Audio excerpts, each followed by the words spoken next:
Oh yeah, sexy biscuits. Nice.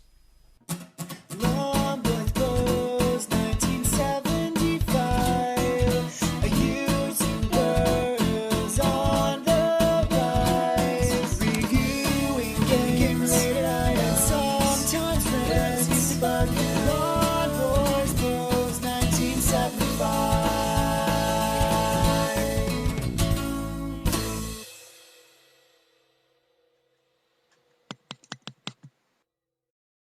Hey YouTube, Longboys Post 1975 and welcome to the Wednesday vlog. Do apologise that I sound like Barry White, I'm sick. I wouldn't go as far as to say it's the man flu. I do feel like I have a couple of little angry men behind my eyes pushing as hard as they can.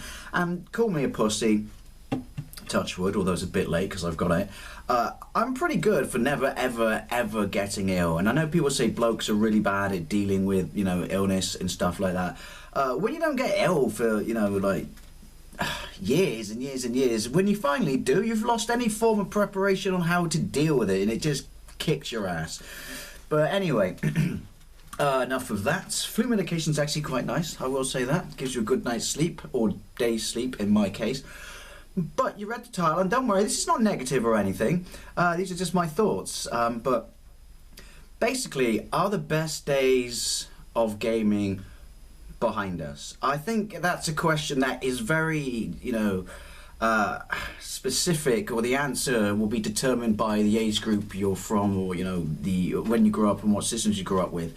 The reason I'm talking about this, I touched upon it in the video I made last year on my birthday when I turned 40, saying about, you know, people today say, you know, like the younger people today, you know, grew up, you know, well, their first system or whatever is like an Xbox One or PlayStation 4, said, man, it must have sucked back in the day with the systems you had. Look what we get, you know where we arrived. Well, the immediate answer to that is you wouldn't know, or you wouldn't miss it if you never had it. But I actually said no, I don't think it did. I think you've missed out on the greatest experiences ever, which is growing up with the development, birth, you know, of an industry. You know, when it goes from birth to hitting its run, becoming the behemoth that it is now.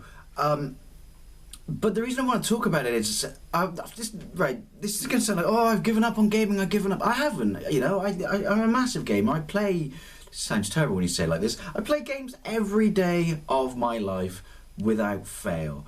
You know, I really enjoy my YouTube channel. I have a shitload of systems. You know, the current gen, I would say, you know, well, what current gen system I have is a Wii U, which I love and adore. Now, I don't own an Xbox One or a PlayStation 4. That's not to say I haven't been, you know, or haven't experienced them or been, you know, exposed to them, because I have. But, you know, and then the Switch reveal a couple of weeks ago, when I just said in a previous video where, you know, should Nintendo go back to making, you know, traditional consoles and stop looking for gimmicks? Is it a gimmick? I don't know. I just feel, I'm not hating on it, I just was underwhelmed. I just felt that, you know what, Nintendo, I think you should go back to making more traditional consoles. I don't you know, I love my Wii U and I love my Wii, but I think it's about, I don't want to see that again. So, round about now, and I obviously never say never, I have no interest in a Switch. That's not to say I'll never get one, but as of right now, not interested. Just underwhelmed by it. You know, no burning desire to jump to that generation. There are other factors in here, by the way, that kind of influence why I'm feeling, just not feeling it for, you know, the next gen or the modern systems as it is, which is, you know, Xbox One. There's only like a handful of games on it that I would really like. They just simply don't justify the price. And to me, it's not, and I know other people have talked about it, and yeah, this is exempt from PC gamers because I know that's going to be shiny and fantastic, but for me it's just, and I have mentioned this before, it's just not leaps and bounds ahead. It's not what I expected from a generation above, you know, the last generation. I find it underwhelming. You know, again, never say never, but as of right now, have no interest in that console. Same with the PlayStation 4. No interest in PlayStation 4. I consider, like, again, this is not that far a leap, but the other factors that are influencing this, just really not feeling it for where gaming is going right now, is like to some degree, obviously PC owners, it doesn't really apply to you. It's hit the wall, if you know what I mean. It's from here on in, it's tweaks and, you know, things from there onwards. But the other thing is, I think companies don't provide the sort of loyalty or the reward for loyalty that they used to. I mean, I know obviously people have always, or systems have always, or companies have always tried to, you know, move a rate that their customers didn't appreciate. So, I mean, look at the fuck up that was Sega in the 90s. But as of right now, I don't know, it's... Maybe we were spoiled with the previous generation. Obviously, that doesn't apply to the Wii and the lifespans they had. But it's just this. We're only a few years into this current generation. Hang on 1 second. Can you please stop licking my leg, doggy? Honestly, there is a doggy down there. Yeah, we're only a few years in, and all of a sudden we're getting like a 0.5 of this generation, and it's like, well, hang on a minute. What about the people who bought them? Shouldn't you have not released a console until you could have delivered what this 0.5 in this generation is?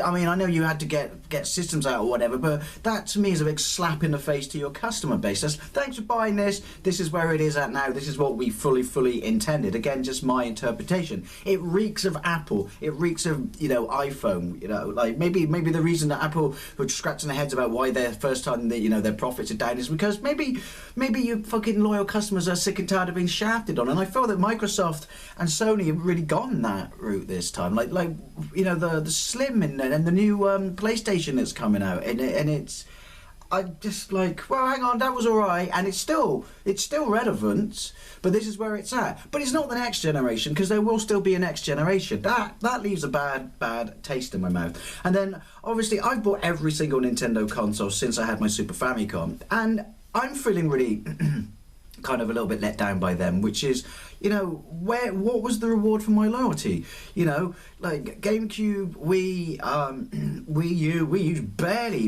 it's more of a 4-year lifespan, but these machines I've bought, and I don't think I'm getting value for money out of them. I mean, I'm loving them and I'm still going to play them, but for them to be supported for that small amount of time, I don't know, it just, I don't like it. And so all of this has just made me feel really kind of, oh, as I said, never say never, but I'm really just not that interested in where it's going right now. It's going, as I said, it's all tweaks and things like this, and no real fucking leaps and bounds. And yeah, the stuff behind was you truly, really, or at least with me, looked forward to the next generation to the point that you would have been a loyal fanboy or something. Like I was a loyal fanboy of my Master System, jumped to my Mega Drive, massive fanboy of my Mega Drive, but then absolutely no qualms whatsoever jumping ship and getting a Super Famicom, because it was like, holy shit, look at the direction this is going in. And I know other people have talked about it, but I just want to put my oops, apologies for the jump cut there. All I can say is check your SD card for room before you start recording. Just have to nip upstairs and delete some shit off it. Anyway, where was I? Yeah, you know, with the exception of VR, I think everything from now on, as I said, is just going to be nips, tucks, tweaks, you know, and excuse me, and baby steps. I think the big bounds and all the true steps of innovation, and again, these are just my thoughts, which is why I'd like to know yours, all the true steps of innovations that we've experienced between generation and generation, sadly, that's a thing of the past. You know, hopefully I'm wrong. I'd love to be proven wrong, but all I know is right now, when I'm looking forward at where gaming is going, I've never been in a situation where I'm really, well, not even underwhelmed, not that interested, just have no real sort of passion for, you know, or belief that we're going to get these amazing, you know, sort of bounds forward and, you know, differences in experience that we got in the past. And so for once, I'm also looking back and thinking into expanding my back, you know, or the systems back in the day that I don't have, you know, filling out my collection with stuff that I'd never had, experiencing, you know, the things that I didn't as a kid, you know. Generally, yeah, like I said, looking backwards in collection terms than I am forwards. And yeah, that's just really sad, really, you know, kind of, I don't know, like, I never thought I would, you know, feel that way. That's not to say, as I said, I'm done with gaming. I'm not. I've got this just, you know, underwhelming sort of feeling towards what's coming there. I think, like I said, at least in my thoughts, answers to my own question, I think, you know, the best days of gaming probably are behind us in terms of innovation and leaps, that is. Anyway, as always, I would love to know what you think, and thank you very much for watching, and I'll see you later.